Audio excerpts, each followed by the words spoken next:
আসসালামু আলাইকুম প্রিয় দর্শক, অন্যমঞ্চ চ্যানেলে আপনাদের সকলকে স্বাগত জানাচ্ছি। আপনারা জানেন, কথার পাশাপাশি এটা আমার দ্বিতীয় চ্যানেল। এখানেও আমি দেশের ঘটমান নানা রকম ঘটনা নিয়ে এবং বিভিন্ন বিষয় নিয়ে আমার নিজস্ব ব্যাখ্যা এখানে আমি দিয়ে থাকি। যাই হোক, ভূমিকা শেষ। আসলে যে কথাটা বলতে চাচ্ছিলাম, গত দুদিন ধরে ধানমন্ডির 32 নম্বর বাড়ির ভাঙচুর, এটা সহ সারা দেশে আওয়ামী লীগের বিভিন্ন নেতাকর্মীদের বাড়ি ভাঙচুর, আওয়ামী লীগ অফিসকে গুড়িয়ে দেওয়া বুলডোজার দিয়ে, এই যে ঘটনা প্রবাহ, এগুলো নিয়ে আমার কিছু ব্যাখ্যা আমি গত দুদিনে দিয়েছি। আমি বারবার বলেছি, এর পেছনে মূলত কাজ করেছে একটা উস্কানি এবং একটা আশকারা।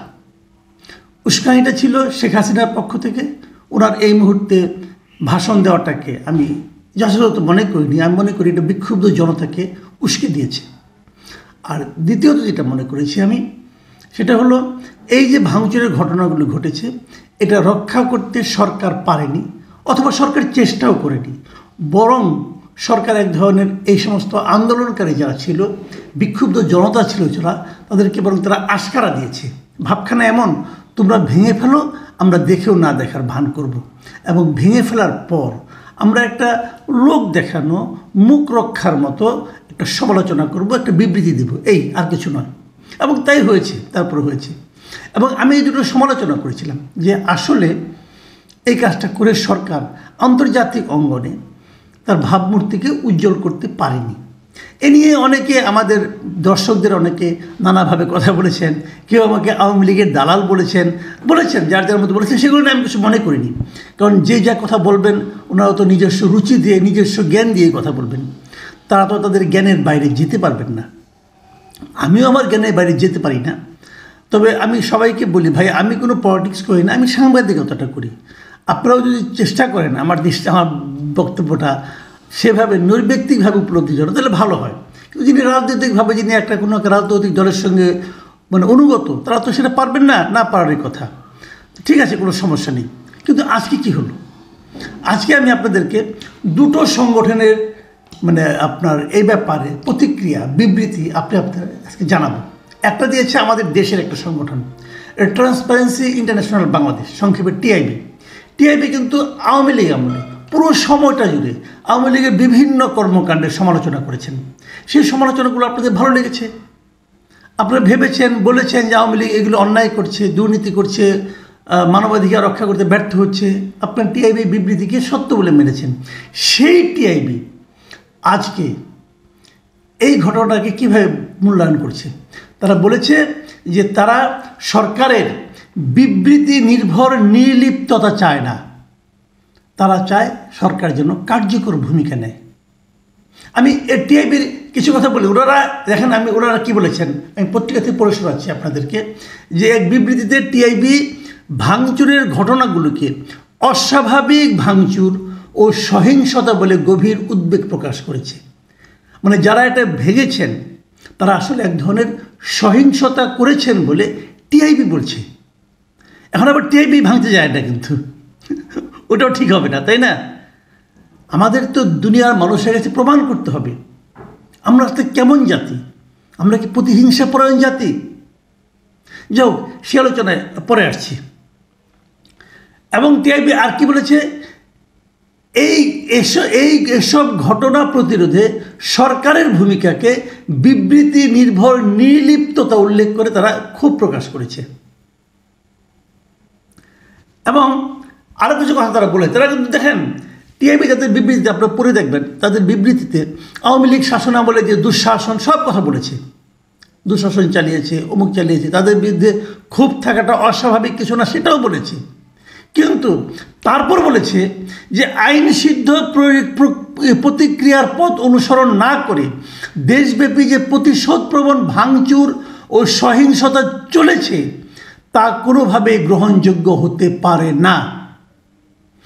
এটি জুলাই অভ্যুত্থান পরবর্তী একটি স্থিতিশীল বাংলাদেশ সম্পর্কে দেশ বিদেশে ইতিবাচক কোনো বার্তা দেবে না। দেখুন, গতকাল পরশু এই কথাগুলি বলেছি ভাই, এই কথাগুলি আমি বলেছি। তো আমি কিন্তু মানে খুব একটা ভুল বলিনি, আমি আমার মতো করে বলেছি, কিন্তু এই কথাগুলি আমি বলেছি যে এটা সারা দুনিয়ার মানুষের কাছে কোনো ভালো বার্তা দেবে না। এবং আমি গতকাল বিভিন্ন ইন্টারন্যাশনাল মিডিয়াগুলো পড়েছি। আপনি বলবেন যে দুনিয়ার কে কী ভাবলো আমার কী যায় আসে, আমি মানি না। না মেনে আপনি পারবেন না, দুনিয়াকে বাদ দিয়ে আপনি চলতে পারবেন না ভাই। দেখুন আপনি আমি টিআইবির কথা বাদ রাখি, একই বিষয়ে কিন্তু আন্তর্জাতিক সংগঠন, নিউ ইয়র্ক ভিত্তিক আন্তর্জাতিক সংগঠন হিউম্যান রাইটস ওয়াচ, এরা কি বলেছে? তারা বলেছে, তাদের কথাটা আরেকটু শক্ত। তারা বলেছে যে ক্ষমতাচ্যুত আওয়ামী লীগ সরকারের বিরুদ্ধে ক্ষোভ ন্যায্য হলেও আইনের লঙ্ঘন ন্যায্য নয়।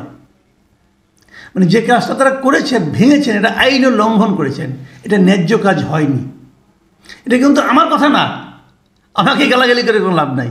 এটা হিউম্যান রাইটস ওয়াচ তারা বলেছেন, নিউ ইয়র্ক ভিত্তিক এই প্রতিষ্ঠানটা। এবং এই প্রতিষ্ঠানের এশিয়া অঞ্চলের যে উপপরিচালক মীনাক্ষী গাঙ্গুলি, তিনি এই বিবৃতিতে স্বাক্ষর করেছেন। এবং এটাকে আপনি কীভাবে করবেন, প্রতিরোধ করবেন, কীভাবে অস্বীকার করবেন? এটা তো অস্বীকার করবেন না, করতে পারবেন না আপনি। দেখুন তারা আবার বলেছে যে আওয়ামী লীগের সাবেক সরকারের বিরুদ্ধে যে ক্ষোভ বিক্ষোভ দেখা যাচ্ছে তা ন্যায্য হলেও আইনের লঙ্ঘন ন্যায্য নয়। বাংলাদেশের আবারও মারাত্মক দমন পীড়নের দিকে ঝুঁকে পড়া উচিত নয়। তার মানে আগের আমলে মারাত্মক দমন পীড়ন চলতো, সেই দিকে সরকার আবার ঝুঁকে যেতে পারে বলে তারা কিন্তু আশঙ্কা করছে। এবং সবশেষে আমি আরেকটা লাইন পরে আমি শেষ করছি, এটা খুবই গুরুত্বপূর্ণ। কিন্তু তারা বিবৃতি বলেছে, এমন এক সময়ে ভাঙচুর হলো যখন হাসিনা তার সমর্থকদের উদ্দেশ্যে অনলাইনে ভাষণ দিচ্ছিলেন এবং হাসিনার প্রত্যর্পণের জন্য ভারতের কাছে বাংলাদেশের দাবি জোরালো হচ্ছে। কিন্তু হাসিনাকে ফেরত দেওয়ার আগে ভারত সরকারকে আন্তর্জাতিক মানদণ্ড অনুসারে প্রত্যর্পণের ঝুঁকি খতিয়ে দেখতে হবে। ব্যাপারটা সুন্দরভাবে খেয়াল করেন যে আমরা এখানে ভাঙচুর যেটা করছি, সেই ভাঙচুরটাকে কিন্তু ভারত এখন হাসিনাকে ফেরত দেওয়ার ক্ষেত্রে একটা ইস্যু হিসেবে তুলতে পারে, বলতে পারে যে হাসিনাকে আমরা ফেরত দেব না, কারণ হাসিনাকে ফেরত দেওয়ার জন্য তোমাদের যে আন্তর্জাতিক মানদণ্ড থাকা দরকার নিরাপত্তার, হাসিনা নিরাপত্তার, সেটা তো নেই। এটা কিন্তু বলতে পারে। এখন একটু ঘুরিয়ে বলি, এটা বলে শেষ করি। এই ভাঙচুরকে যারা উস্কে দিয়েছে দেশ থেকে বিদেশ থেকে, আমি যদি বলি তারা এই প্ল্যানটাই করেছে এই কাজটা, যাতে হাসিনাকে আমরা ফেরত আনতে না পারি। এবং তারা এই কাজটা করেছে জাস্ট দেখানোর জন্য যে হাসিনা ভারতের হাতে একটা বল তুলে দিল, ভারতের হাতে একটা পয়েন্ট তুলে দিল যে তুমি এই ইস্যুটাকে দেখিয়ে হাসিনাকে ফেরত দিও না। এবং আন্তর্জাতিক অঙ্গনে ভারতের কর্মকাণ্ডের জন্য ভারতের পক্ষে একটা পয়েন্ট যোগ করে দিল।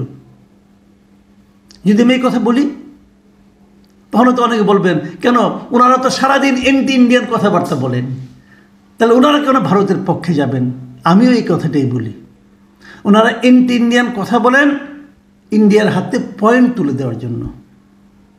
প্রিয় দর্শক, আমার কথাগুলি সরাসরি আপনাদের গ্রহণ করার দরকার নাই, বাট আমি রিকোয়েস্ট করব, একটু ভাবুন, ঠান্ডা মাথায় ভাবুন, এই ভাঙচুরে আমাদের কি লাভ হলো, খালি এটুকু ভাবুন। অনেক ধন্যবাদ আপনাদেরকে। আমাদের এই নতুন চ্যানেল অন্য মঞ্চ, এটাকে সাবস্ক্রাইব করলে আমরা খুশি হব।